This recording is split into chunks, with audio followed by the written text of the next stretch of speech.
are Vineyard. Somos Viña. We are Vineyard. What's just so stunning, and as I look back on God's providence, it's just amazing that God brought me to new life in those early days. And that year just upended my life. Not only 9/11, that happens, but my Pharisaism, the hidden shame and sin, learning the gospel, what forgiveness and freedom looks like.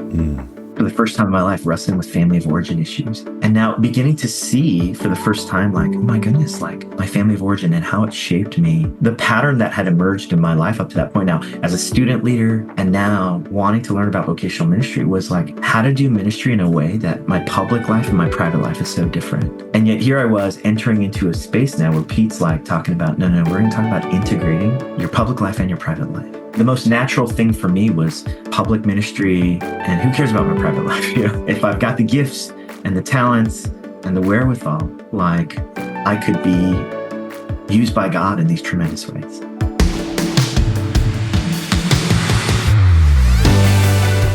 Welcome to the We Are Vineyard podcast, conversations to help us grow with Jesus and each other. For this week's episode in our mini-series, Leadership Under Pressure, Jay will be talking with Hyun, pastor and founder of Hope Church NYC, co-founder of the New City Network, and an executive leader with emotionally healthy spirituality. Let's listen in.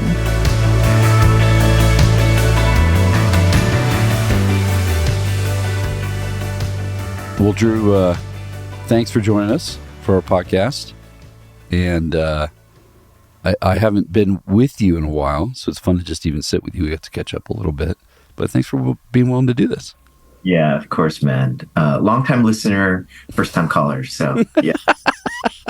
You're so funny. Yeah, that's cool. That blows my mind that you would listen to this. But I think we're doing very similar things. We both love the same kinds of things, so I'm glad it serves you. And I'll be there next week. We're just talking about, so that'll be fun to come and be with you. Yeah, totally. And I've just so appreciated our friendship and all the mutual friends we have. I was just saying before we got on, it feels like so many times when I meet someone, one of the questions I ask people all the time is, who are you really inspired by? Who's out there that you think's doing a great job? We get enough of who's not doing a great job or who recently fell apart. Those come very naturally, but and your name comes up almost every time I talk to somebody like, oh man, hey, there's this guy in New York. I really like what he's doing. Do you know Drew? I'm like, I do know Drew.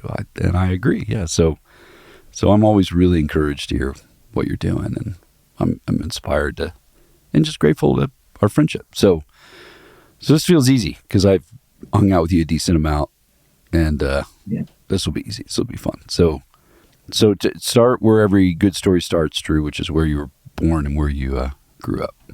Yeah, no, thanks, Jay. And the feeling is mutual, man. And I'm humbled just to be here because, like I said, I'm learning so much, and I've loved kind of this recent series you've been in. So I actually grew up in Los Angeles, California, to Korean immigrant parents who immigrated in the 1970s. And then I was born and raised there with my three brothers to these parents. And we started, my first foray into church was a lot of Korean immigrants who immigrated during that time.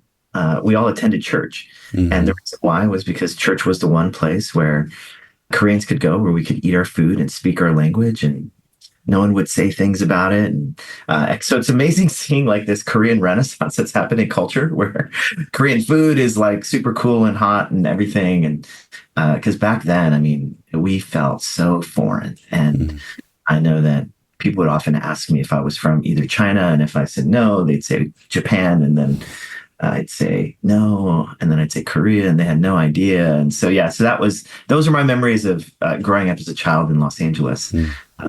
So yeah.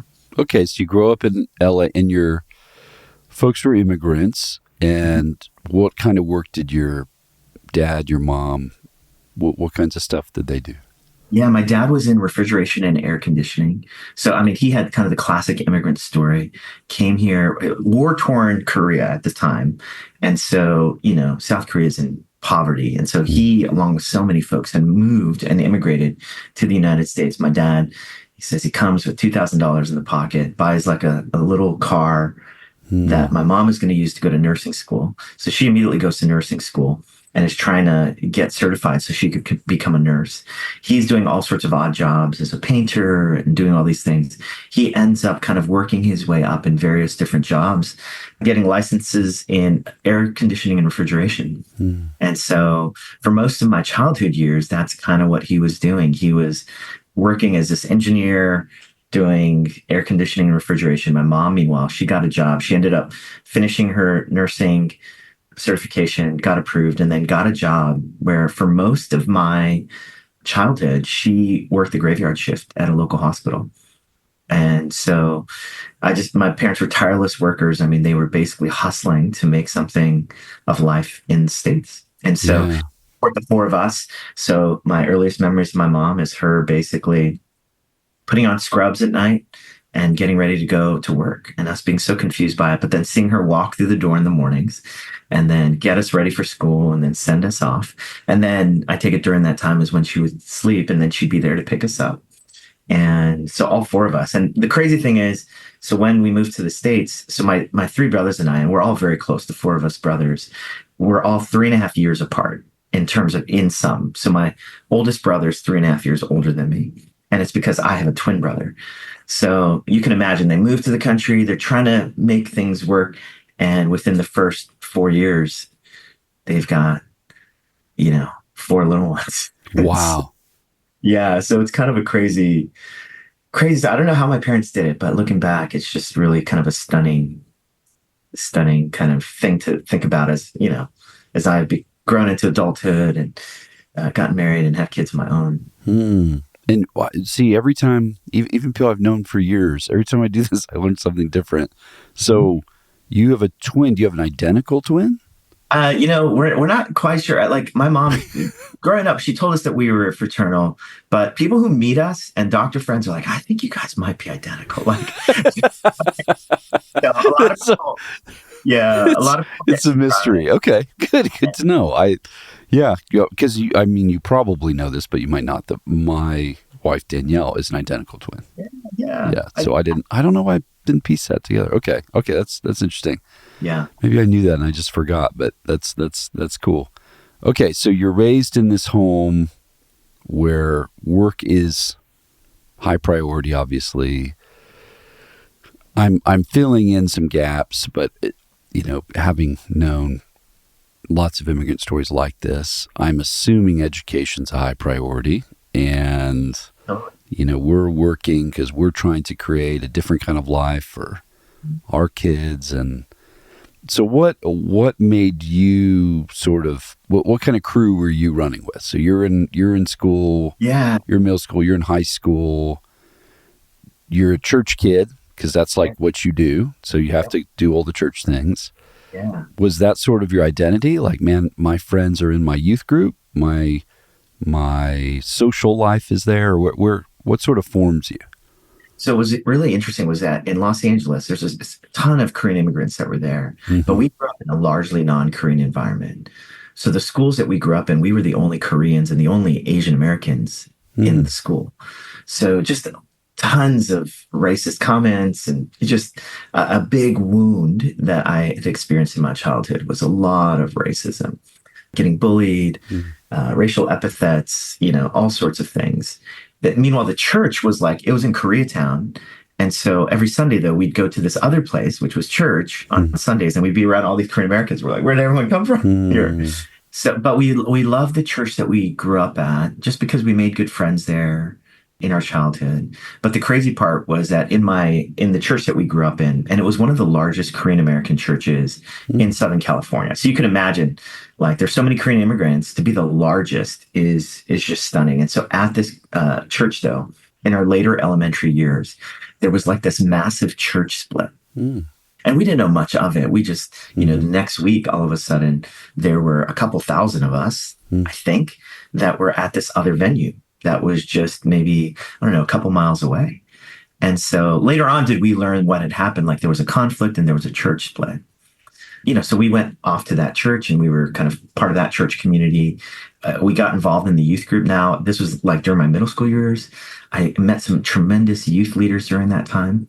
But then that church that we were part of, that had started a couple miles away, that church then ended up going through another massive church split. Wow. And that church split was also incredibly stunning because now we were a little bit older. I remember going to one of the church gatherings and there were like news helicopters flying above, and the LAPD actually had to come in and break up this fist fight that was happening between like the elder faction and the pastor faction.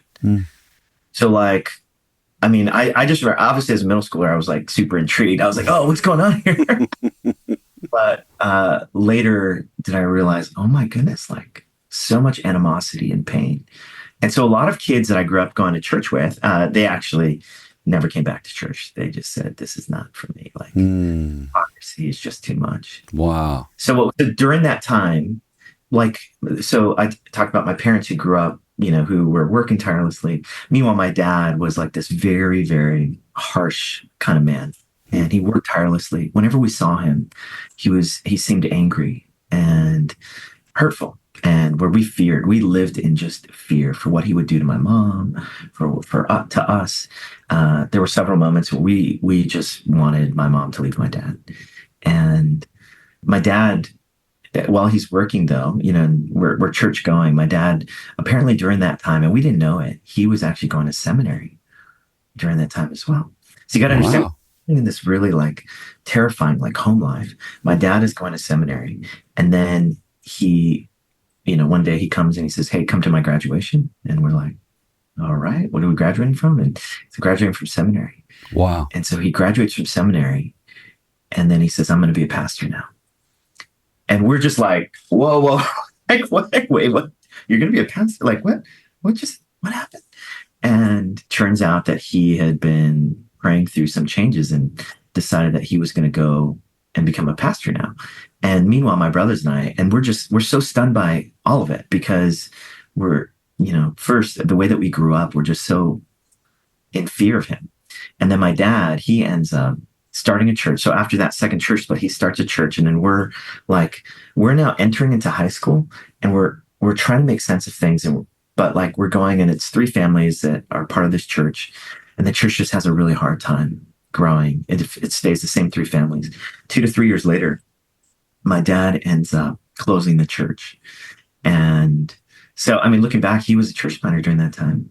But the crazy thing is, so at the end of that time, he actually wrote a book in Korean. So during that time, he graduated from seminary, gets also his PhD from Talbot, and which is here in Southern California. And then he wrote a book.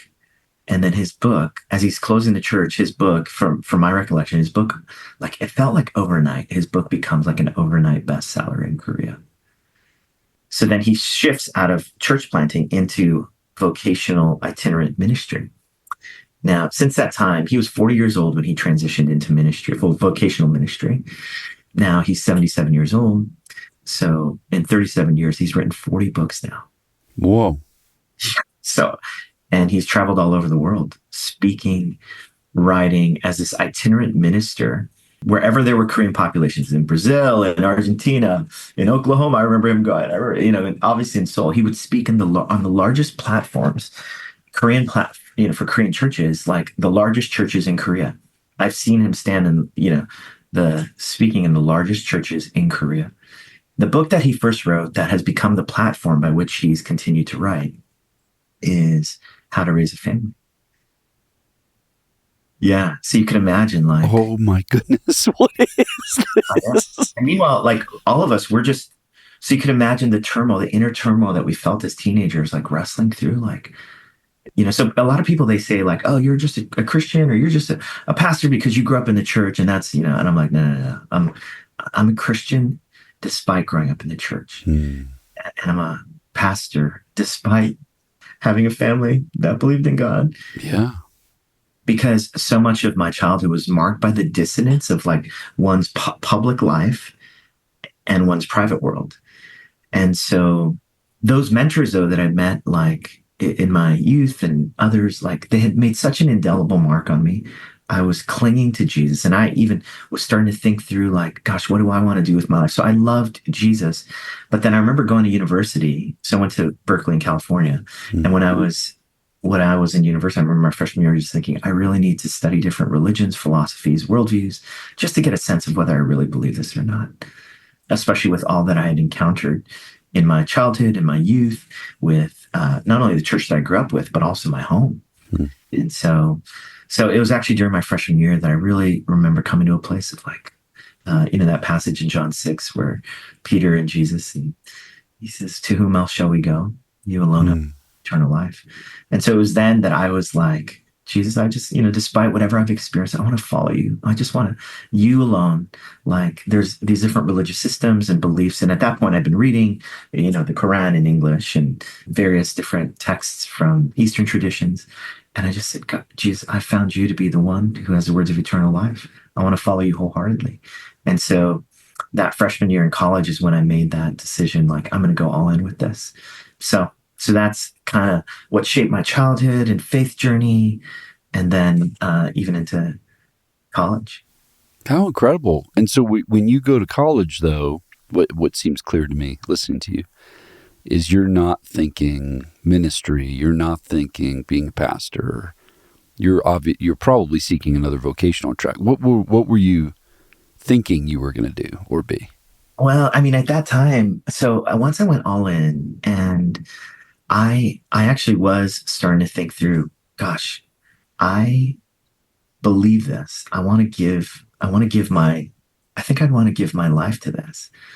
And so during that time, my twin brother and I, it's funny because we both went to Berkeley and we both were rhetoric majors. And actually my twin brother, he's a lawyer now. And I've often said, like, I think he's to be a tremendous pastor. And at one point when we were starting new churches, I asked him if he and his family would be willing to, like, we could start churches together. And he's doing quite well as a lawyer in various different kind of public and private manners. But we were both rhetoric majors. And I was like, I wonder what it would look like to pursue this vocationally. So while I'm in university, so the church that we helped start when we're in college, it ends up blowing up. It does quite well for a university church, university-based church. It does quite part of helping build this thing. We're also part of Crew and different unity movements on campus. Yeah. And so I'm like on fire. I'm like, once I made that decision, I'm like in the Word, growing in leadership quite a bit. And I mean, quite frankly, I became a Pharisee. The church that we'd helped start, it had grown quite a bit. And then by my senior year, I remember I was like, I think I'm going to go into vocational ministry. I ended up minoring in classics just so that I could get, because someone said, oh yeah, Greek, and you should get to know the ancient world if you want to, go into vocational ministry. So like now majoring in rhetoric, minoring in classics, and I'm like, I'm going to go into vocational ministry. And while I'm in university, though, I'm super involved with helping start this church, involved in campus ministry, involved in these unity movements. But like I said, I think I become a Pharisee. My whole vision of life and ministry was all about holiness, came from a very strong emphasis on Bible. It was actually a cessationist kind of background as well. So very exacting about, very non-experiential, non-emotional. It's all about the Word. And so in many ways, like my love for Scripture definitely grew during that time, but I didn't realize how arrogant I had become. And so what's interesting is something that happened my senior year was, right around that time is when email is out. And I remember just kind of clicking through some different things in my email. And I remember clicking this link that I didn't know where it was from or whatever. And immediately, like all these pornographic images just started on the screen. And I was hooked. And what was crazy was that that happened my senior year when I said, I'm going to go into vocational ministry. I want to be a missionary. I want to die for Jesus. And I went to Urbana, the missions conference. I remember coming home, and it was during that time while I was there on winter break and clicking through this and then just being so hooked. And I had so much shame. But in the cultural and church context that I had come from and that I was in, again, I was very driven by holiness, Pharisaical in terms of like its emphasis on like, the qualifications to be a leader, someone who does not make mistakes. And, which fit me in my achievement background and wanting to be somebody. And so here I was, and I'm hooked now on on porn. And I did what anyone in that system would do. I told no one. I just told no one. And I'm still like, hey, I'm going to go into vocational ministry. I had different options. I got an offer to become a college pastor at the church that we had helped start. Got a scholarship to go to Israel, where I thought maybe I could be a missionary in the Middle East or something. And by God's providence, the summer between my junior and senior year, I had done a summer mission trip to New York City in summer of 2000. And in the summer of 2000, like back then, urban ministry was not like urban renewal, like reaching culturally upwardly mobile people. It was mostly like back then, urban ministry was, hey, you're going to work in the hood. And so that summer, it was in New York in summer of 2000, and was volunteering at various soup kitchens and kids clubs in various parts of the city.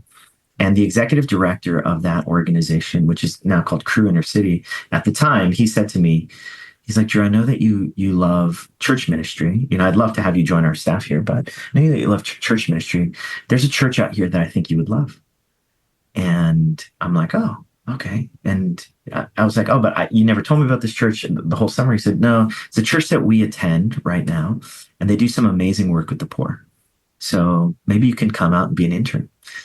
And so then my senior year of college, after Urbana and after I'm hooked on this stuff, I end up during spring break coming out to New York City. My twin brother was also checking out law schools in New York.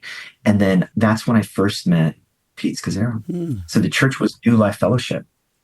And I had like Pete at that point, it's 2001 at this point. And Pete, he's been simply living out his story, his healing journey with Jerry since 96. So they've been in it for about 5 years, just trying to live this out. Haven't written anything about it. So I'm going to, to meet with this guy thinking, oh, this is a church that serves the needs of the poor, does an amazing work.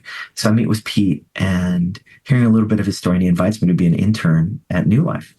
And I remember just thinking, oh, like, so what's the, what package am I? And he's like, oh, he's like, this is urban ministry. Like, you got to raise support. And I was like, what? Raise support? I've never done that in my life. And I'm like, all right. So I end up, and this is such a crazy moment, because obviously if I think about if I had stayed at that church in college, but I realized in many ways, like subconsciously, I needed to leave because there was a part of me that was experiencing such dissonance with my public and private life. And then, but meanwhile, here's this church in Queens that I'm basically like, okay, I'm going to raise support. I'm going to live at this church that I don't know much about, but I'm just walking out in faith. And so fall of 2001 is when I moved out to New York City, and began as an intern at New Life Fellowship on September 5th, 2001, right before 9/11. Wow. And so I came to be an intern to learn how to serve the poor. And what was crazy was Pete, and we were doing this internship. I mean, it was the first time now he's developing these thoughts about emotionally healthy spirituality and emotionally healthy discipleship.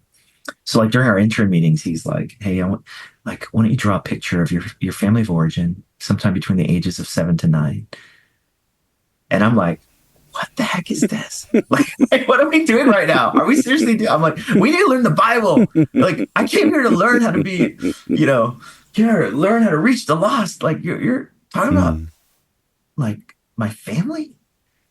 And I mean, what's just so stunning. And as I look back on God's providence, like, it's just amazing that God brought me to New Life in those early days. And that year just upended my life. Not only 9/11 that happens, but my Pharisaism, the hidden shame and sin, learning the gospel, what forgiveness and freedom looks like. For the first time in my life, wrestling with family of origin issues. And now beginning to see for the first time, like, oh my goodness, like my family of origin and how it shaped me and like the pattern that had emerged in my life up to that point now as a student leader and now wanting to learn about vocational ministry was like how to do ministry in a way that my public life and my private life is so different. And yet here I was entering into a space now where Pete's like talking about, no, we're going to talk about integrating like your public life and your private life. So that's kind of the story of how I ended up at New Life. And then of course, 10 years into it was just deeply shaped me. And that was in that many ways, that's why I feel so indebted to the Scazzeros for not only the journey that they've been on, but the ways that I got to see firsthand, like how they were in process and how they intentionally helped lead a congregation and leaders into a more robust, integrated kind of spirituality. And so I feel forever indebted. I mean, when we planted a church, I remember just emailing Pete regularly, first saying, man, I'm sorry. I'm sorry for the ways that I may have missed out on some of the teachings that you were trying to teach me during my 10 years. And secondly was thank you. Like, I don't know how I would do ministry, because I could see from my family of origin, like my history, like the most natural thing for me was public ministry, and who cares about my private life? You know, like if I've got the gifts and the talents and the wherewithal, like I could be used by God in these tremendous ways. And so, yeah. So I just went off into this whole story that kind of shifted from, but yeah. No, it's really helpful because I mean, I've known some of those moves, but it's interesting to hear it again. I'd not, just because we've not talked in this way, I'd not mapped some of your family of origin story, church planting, sort of confusing. These things don't quite fit together to then you're almost sort of, without intervention, replicating a story. And then you have this encounter with this church and this leader and who's doing this kind of work, who pushes for that integration. I mean, what do you think made it so that you were like, I'm not just going to bounce out of this? Mm-hmm. When you look back, because you now do this work, from the other way, and people bounce out all the time. Just go, I didn't sign up for this. I signed up to teach the Bible and learn how to, multiply leaders in these 4 ways, or what, all the little things we learn. What do you think kept you in that, other than the grace of God? I mean, yeah. I mean, honestly, I think it was pain.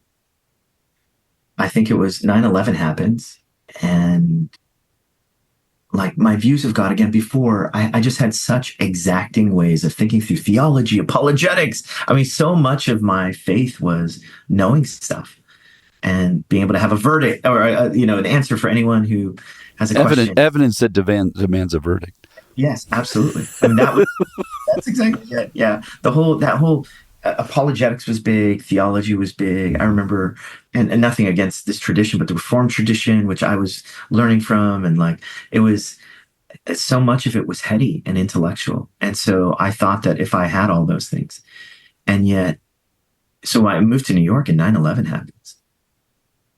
And, before my answers or responses to questions related to pain and suffering, I'd go into the teleological argument for the existence of God. Then I'd get into like, free will and, whatever, and all this stuff. And yet I was surrounded by so many hurting people in New York, and the things that I thought were answers, all of a sudden I just realized maybe aren't so clear anymore.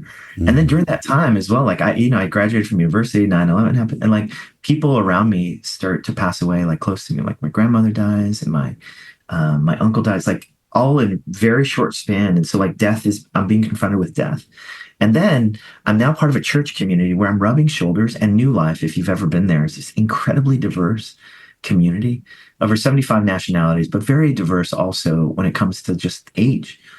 And so I'm rubbing shoulders with people who are in recovery and addiction, and, firefighters who are like first responders to 9/11 who are grieving and are in just talk about trauma, and we're all in the same community, in the same group. And here I am as this young 20-something who is kind of this know-it-all. And I just, I got punched in the mouth, kind of like what you quoted in the last thing. I got punched in the mouth, and I'm like, the answers that I thought would carry me for the rest of my life, some of those answers, while helpful, they're not everything. Mm. And then I'm being asked to confront some of these things, like the shameful parts of the hidden areas of my life I'm being asked to confront like some of the woundedness and my tendency towards being an overachiever and a workaholic, and where's this coming from? So I think what kept me in it initially was it was that pain. And in some ways, like, what's interesting, because I was with Pete for 10 years, then we left and started a church. And what's funny is I'm almost a bigger fan now after leaving New Life.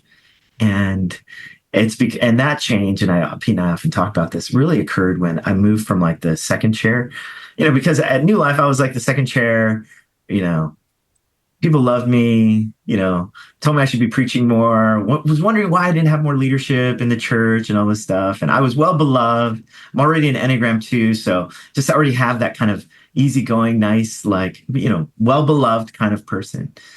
And then when church planting happened, I was receiving a lot of criticism that I just didn't realize, like, where it was coming from. I felt like I was the same person. I had a level of anxiety that I hadn't wrestled with before. I didn't realize what it meant to be responsible for the whole. I was wrestling with spiritual dynamics and trying to do this so it's interesting. It's been these moments like, in God's subversive way, his providence of giving me enough pain, whereas I might cling to, again, a slow down spirituality and a discipleship that hopefully goes beneath the surface, that gets at the root of like, gosh, what are those underlying factors, those things, those tentacles that are in me, that keep me from like living out of fullness and of an integrated whole life.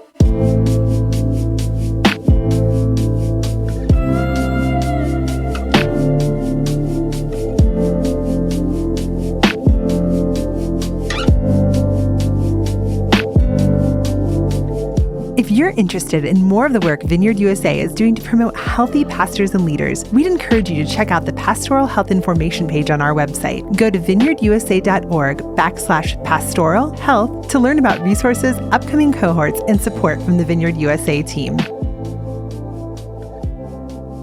And that is the experience of so many when they've been on staff at the church and they plant, and they realize, oh, there's a lot more dynamics the lead pastor was dealing with than I thought. And so that sort of drives you, I'm sure, deeper into this kind of work. And so now, well, first of all, when does all the emotionally healthy stuff start to get published and become like public in a different way? Because when you're in it, it's sort of like you're probably looking back in the lab of sorts. You're 100%. in the ground of the thing being built. But then, of course, Pete, is the first book he publishes Emotionally Healthy Spirituality? Does it start there? No. Yeah, the first book was published, I want to say it was 2002. It's called The Emotionally Healthy Church. And so Pete writes that. I want to say it was either 2002 or 2003.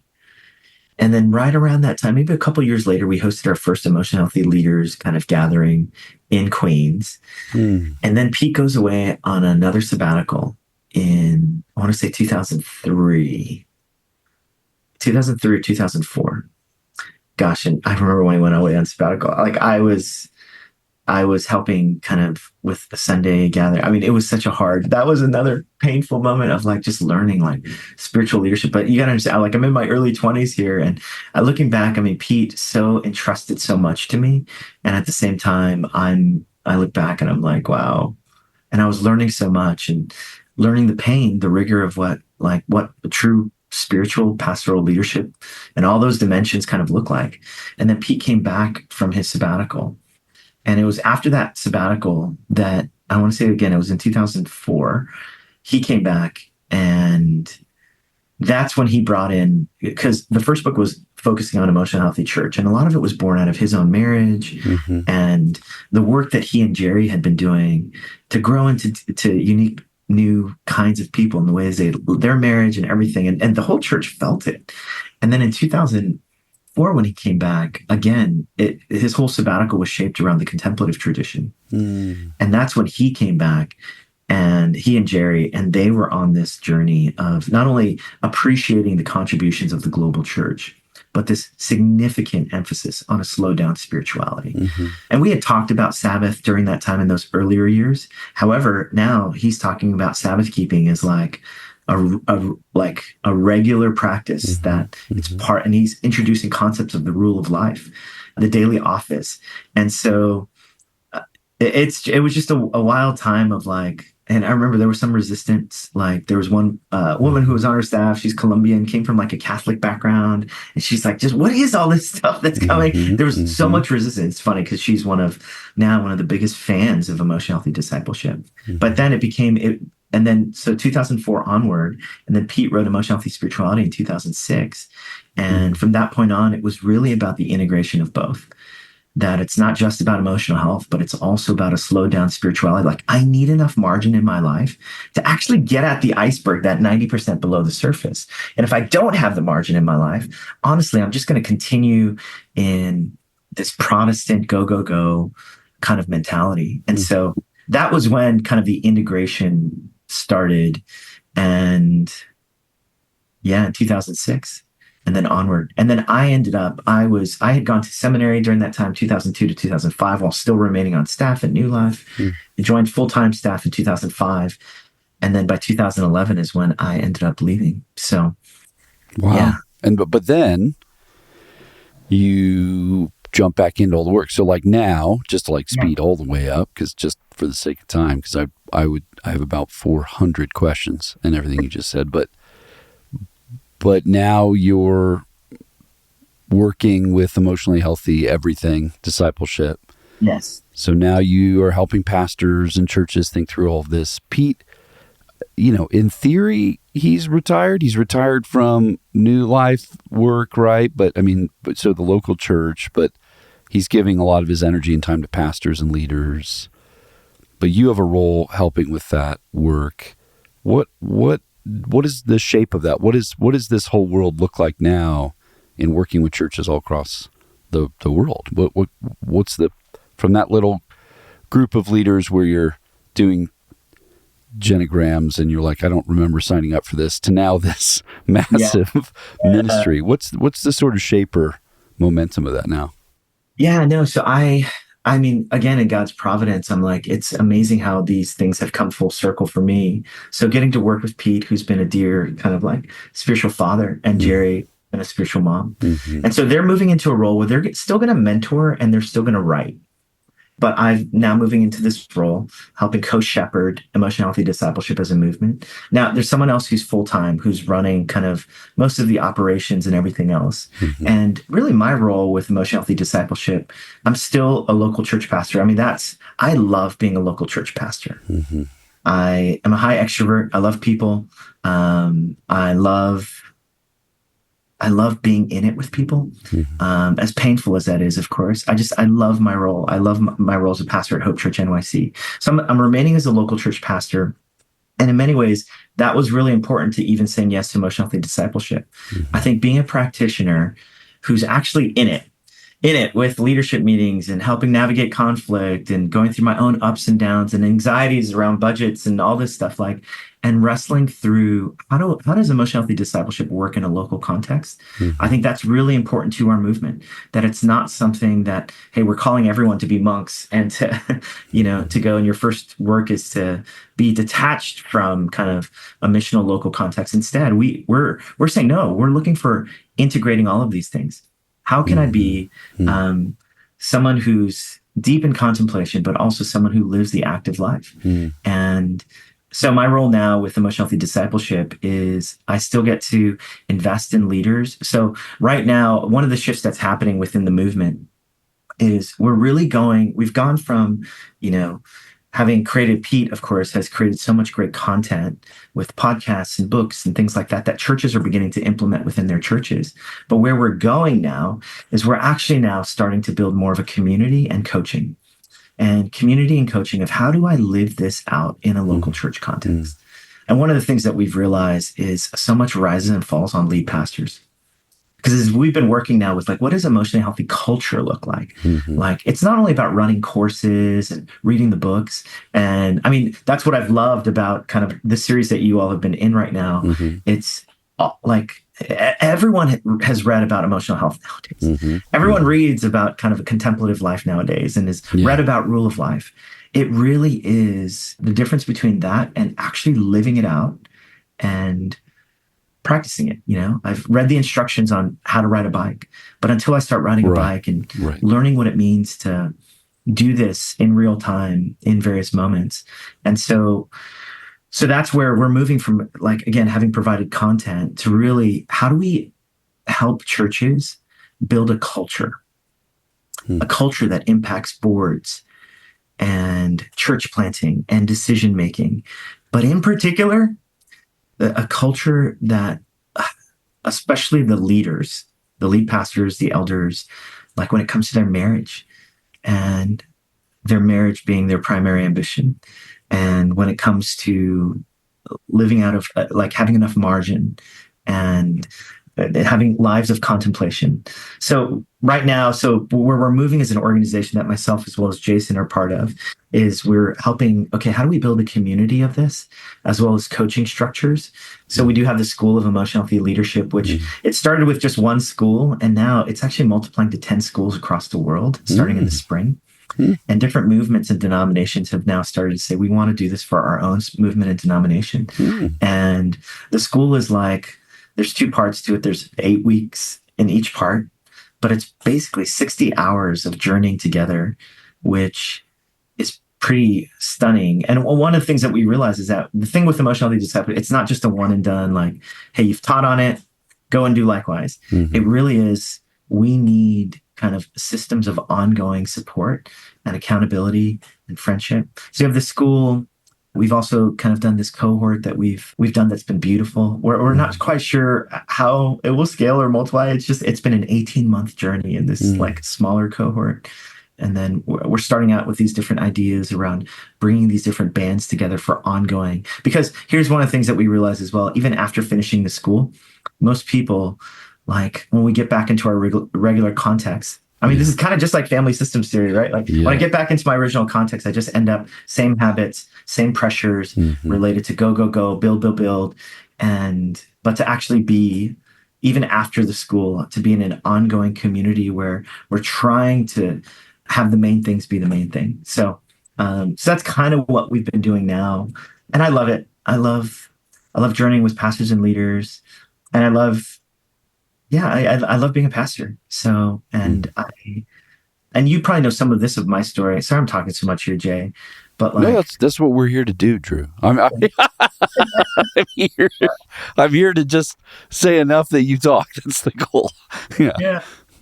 Well, a part of one of the things that I was realizing, because, in our early days, we were starting new churches, and, and then the pandemic hit, and so much was happening, shifting around the church.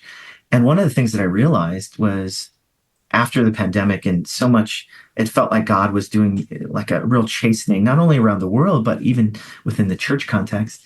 And I realized, gosh, one of the best gifts towards missional context, like, is health. Like, the best investment towards mission is health. Yeah. Because what good is it really if we're multiplying all sorts of things, but the things that we're multiplying and growing and building, the foundations are poorly built. And as a result, when rain comes and the wind blows, like, it just becomes whittled down. And what good is that kind of movement? And so now I'm just realizing, oh my goodness, like, it was almost like this stunning realization, like, gosh, the best investment we do now, of course, we believe in mission, church planting, all that stuff, but like, gosh, for long-term movement, I'm talking about generational, like, so that hopefully I could be doing this for years and years to come. And not only for me, but for me to be pouring myself out to the next generation. Like, one of the best things we can do is hopefully build a sturdy foundation. And that sturdy foundation really does come from the things that we're trying to talk about in emotional healthy discipleship. I could not agree more. I mean, what's so fun about how we got to know one another is similar conversations, right? I mean, we both love church planning. We both love being pastors. We have similar, stories with some of the third culture kid dynamics. And yeah, I mean, with some of the work we've done and now working with you, that your emotional health will never, your spiritual health will never outpace your emotional health, and how all that development is what creates the load limit for your missional engagement. So throwing people around everywhere, you throw all this voltage through their life and they have the fuse blows. And over, we're all surprised. Yeah. I can't believe that happened. Yeah. How did that happen to so-and-so? I mean, we were friends. We went through this and that. And then they went to be a missionary. They went to plant a church. Or how could this have happened? Yeah. And so many of those things have been sublimated that they've not paid attention to or not aware of, that kind of iceberg image. And the kind of work required to get underneath there and not just instrumentalize that either. Like, okay, well, I'll just do enough so that I can, get to the real work. Yeah. like, okay, yeah, I did my 5 sessions of counseling. I did my psychological assessment. I've patched this thing up enough that I can, get back to, real ministry. But instead saying, no, this is the work that the fountain comes from your life is really hard to persuade pastors who have been pragmatic and driven and, the mission's everything and isn't the whole world going to hell? And, don't you realize all the justice issues? I'm here drawing a map of my family. Like what, what is this? And so I know you got to go, so I want to wrap, but when you look at kind of how you're doing that work now, the kinds of leaders you're working with, what's encouraging you in that work? Like, what would be encouraging for the Vineyard to listen to? There's a lot of Vineyard pastors and leaders listening to us right now. What are you starting to see? Are you seeing a turn in that work? Are you like, wow, I realize there's more to do than I thought? Or what do you learning these days that you think could encourage or even would speak to a Vineyard pastor or leader? Yeah, no, I mean, what I love about what's happening in the Vineyard is like the Vineyard and your leadership and Danielle and others is trying to build the trellis or the scaffolding for ongoing support for folks. The reality is those structures are only as helpful as people are willing to engage them. Yeah. I do think there's a generation that's, I'm in my mid 40s now, but this generation that's coming after, I think they see all this. And obviously my hope is that people can learn from previous generations' mistakes and be so invested in this. And that my doing comes out of my being. That my outer life, my missional engagement, kind of like what you're saying. I was just reflecting on John 15 the other day, and I was reading for myself. I was journaling, where it says, "If you abide in me, you will bear much fruit." And so it was almost like this, it just helped me relax a little bit. Like, I will bear, the fruit will come. This needs to be my first work, my first ambition. So I think. Pain is often the catalyst that brings us to that place, unfortunately. But my hope is that people can take advantage of the resources that are available, whether it's through emotional healthy discipleship, other things, the trellis of support that exists within the Vineyard and in other contexts. I do sense from the younger generation, there is a hunger for something real and rooted. And so in that way, I am encouraged. I'm encouraged that pastors and leaders this has risen to the consciousness. Pete, it's interesting because Pete, I think, was a prophetic voice, who really started a conversation along with, many others, but for this generation. And I'm so grateful for that. And I hope that we can lean in like never before to realize that spiritual health and emotional health are intertwined. And that slowed down spirituality is just necessary for us to build things that last and that can hopefully last through generations in a healthy, flourishing, missional way. So good, man. Well, sadly, I have to let you go. I would love to ask you about 4 more hours of questions, but if anybody listening to us has not read the Emotionally Healthy material, there's Emotionally Healthy Spirituality, Relationship, Discipleship, Leadership, Church. So they're all in the same kind of track. On the website, there's all kinds of ways to participate with training and cohorts and ways you can develop. And our church, we've run a lot of the plays, not all of the plays. We were just talking about this with our team. Like, okay, it feels like we got to integrate some of these things, but I'm so grateful for the work. I'm so grateful for your leadership and our friendship. And I'm just excited to see how this continues to proliferate through our movement and then just all over. Every time I talk to you, I get to hear about a new group of folks and new kind of work you're doing. I'm just really grateful, Drew. It's really fun. Thanks, Jay. Love you, love your leadership, love the posture of the Vineyard, and just excited to roll together with the Vineyard as well. So that's right, man. We're going to do this for a while. Bless you. Bless you, man.